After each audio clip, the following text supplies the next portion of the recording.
Hi, welcome to Felixstowe Live at the port of Felixstowe. I'm Chris and it is Thursday the 14th of October 2021.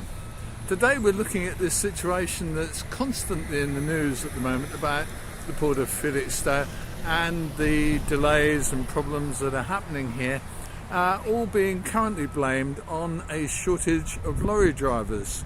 Well, there is a shortage of lorry drivers, but it isn't quite what you may think or what you may have been told through the mass media. For the last 5 or 6 years, both of the hauliers industrial associations, that's the Road Transport Association and the Freight Transport Association, now called Logistics UK, have been saying that there's around 60,000 drivers short in the UK.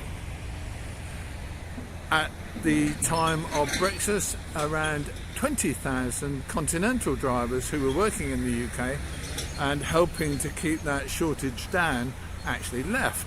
That put the number of lorry drivers we were short up to around maybe 80, maybe 90, maybe 100,000, I don't know, nobody knows in reality. But that certainly made an impact on the UK haulage industry and certainly meant that things were more difficult. But the reality for most drivers who work in and out of the port of Felixstowe is the problem is nothing to do with the number of drivers running the job.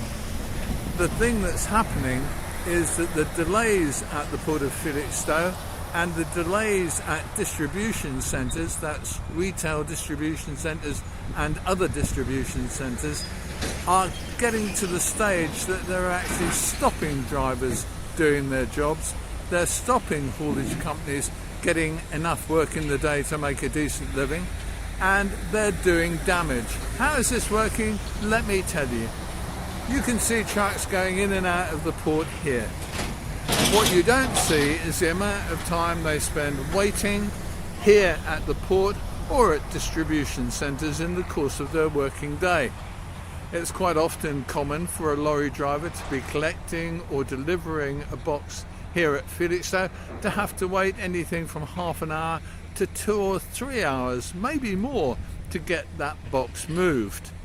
If you're a lorry driver and you're bringing back an empty, you wait maybe an hour or two for that box to be taken off, then you go and get a new box and you wait maybe an hour or two for that box to be put on your lorry. The truth is that lorry drivers' hours are limited, and if they spend 2 hours collecting a box, 2 hours delivering a box, that's literally wasted 4 hours out of their working day. Quite often their working day can have more wasted time when they go to the place they're delivering to, that's to maybe a distribution centre, where if they're half an hour late they may be told to go away and come back in 2 or 3 hours, or maybe come back tomorrow. If it's a distribution centre that's even worse run, they can be sitting on a loading bay for 3 or 4 hours. So the truth is that in fact our lorry drivers, our haulage companies are capable of doing much more work and relieving the problems that the port of Felixstowe has, but the port of Felixstowe and distribution centres, especially some of the big retail distribution centres, have to get their act together and turn transport round in a sensible time. That would add anything from 25 to 50% more capacity for many haulage companies who are currently having to bank on that enormous amount of hanging about, that waiting time, for which they have to pay their drivers and for which they have to pay the HP on their lorries. Nobody said if you're waiting it doesn't cost anything. It costs the hauliers something, and in many cases they can't pass that cost on to their customers. So let's straighten ourselves out on haulage. The biggest problems with haulage in the UK are mainly caused by the places that use haulage. Ports like Felixstowe can cause major delays, and distribution centres equally cause major delays.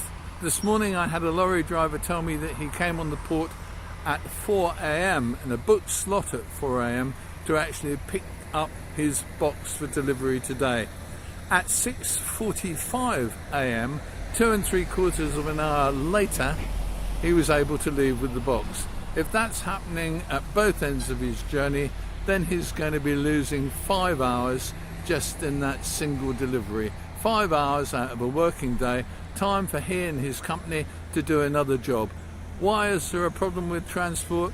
Ask the people who use it, not the people who provide it. I'm Chris, this is Felixstowe Live. I'll see you soon.